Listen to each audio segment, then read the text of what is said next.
Health Committee. Representative Srinivasan. Thank you, Mr. Speaker. It's good to see you, Mr. Speaker. Thank you. It's good to be seen, sir. It is great to see you and we start the day. But when you come at the tail end of the day, it's even greater because we kind of guess where we are going after this bill. Let's hope so, sir. I hope so too. Through you, Mr. Speaker, I want to thank the chairman of the Public Health Committee for his sensitivity on this subject matter. I know he is agonized on this. I know he and his co-chair in the Senate have talked about this at length. He has been kind and gracious to include me in the conversations over and over again. And I know how much it means for us here in the Assembly to do what is right by our children. And as the good chairman said, it is not the percentage alone that matters. It is those who cannot be immunized for medical reasons. Those are the ones, the vulnerable in our society, that we need to protect.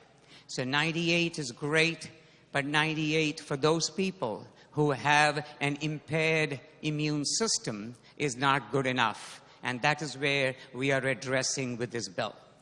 Through you, Mr. Speaker, just for clarification, a few questions to the proponent of the amendment. Please proceed, sir. Through you, Mr. Speaker, as a layman, I do not know the difference between an acknowledgement, what that means, and what difference it is if I go in front of a notary public. Could the good chairman describe the difference between an acknowledgement and going to a notary public? Representative Ritter. Through Mr. Speaker, an acknowledgement, which is what the amendment that we adopted changed it to, is the person has satisfactorily appeared before you, they've proven to be who they say they are, and you say, okay, you've acknowledged that you are who you say you are, and that you've signed this document in front of me. A notary, at times, potentially one could argue, could get into issues of making a true statement. You're swearing to the truth of a statement. That might be a better way to describe what a notary might be, through you, Mr. Speaker. Representative Srinivasan. Through you, Mr. Speaker, in this acknowledgement, does the acknowledgement only say who I am, or does it also say that this is who I am, and I'm signing this on this exemption for religious reasons? Through you, Mr. Speaker. Representative Ritter. Through Mr. Speaker, the religious exemption you would claim would be done in the DPH form that they have on their websites in several languages. So you would go, you take the form, you download it, you would sign it, you would date it, then you'd bring your form, presumably, or do it at the same time in front of the person. And then that person who's taking the acknowledgement is saying, you have satisfactorily proven that you are who you say you are to me, and that you signed this document. There's nothing else beyond that. And actually, the exact script, for anyone who's curious, if you go to 1-34, you can see it. It's verbatim what it would say. Through you, Mr. Speaker. Representative Srinivasan. Through you, Mr. Speaker, currently, does this apply to our daycare centers and group daycare homes? If this bill were not to be passed, what happens in those settings? Through you, Mr. Speaker. Representative Ritter. Through Mr. Speaker, it's my understanding this also applies to daycare providers as well, through you, currently and prospectively if this bill passes. Representative Srinivasan. Through you, Mr. Speaker, maybe I was not clear in my questioning. Through you, Mr. Speaker, my question is that as we speak, in a daycare setting or in a group daycare home, do the parents have to produce some kind of a form to the daycare home saying that I do not want my child to be immunized? Or do they even ask whether the child is immunized and not at a daycare center or a group daycare home? Representative Through you, Ritter. Mr. Speaker.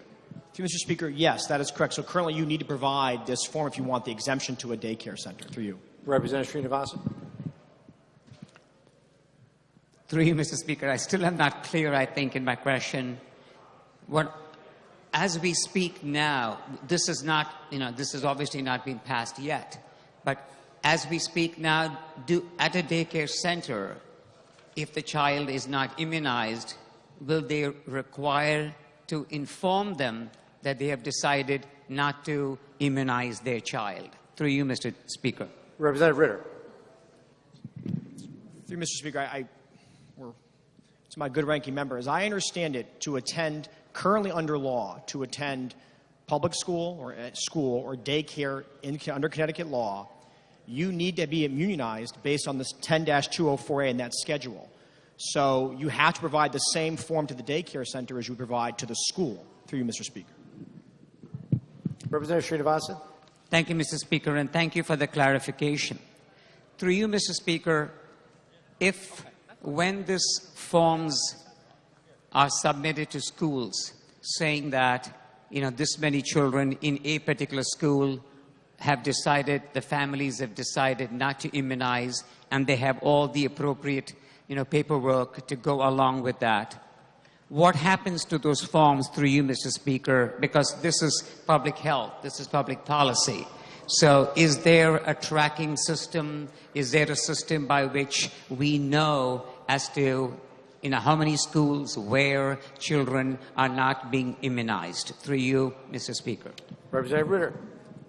Through you, Mr. Speaker, certainly an individual school district would know the rates of immunizations in their schools. The one thing I do want to make clear is forget FOI for a second, under FERPA, under federal law, you could not request a copy of these documents. That would be confidential and protected. But a school system would know what their rates are, and as a statewide, we do gather that data, and we do know what our statewide rates are as well, through you, Mr. Speaker. Representative Srinivasan.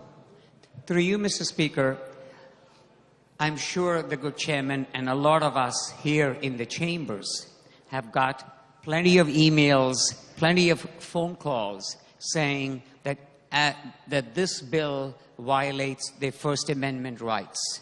Through you, Mr. Speaker, does this bill in any form violate the First Amendment rights? Through you, Mr. Speaker.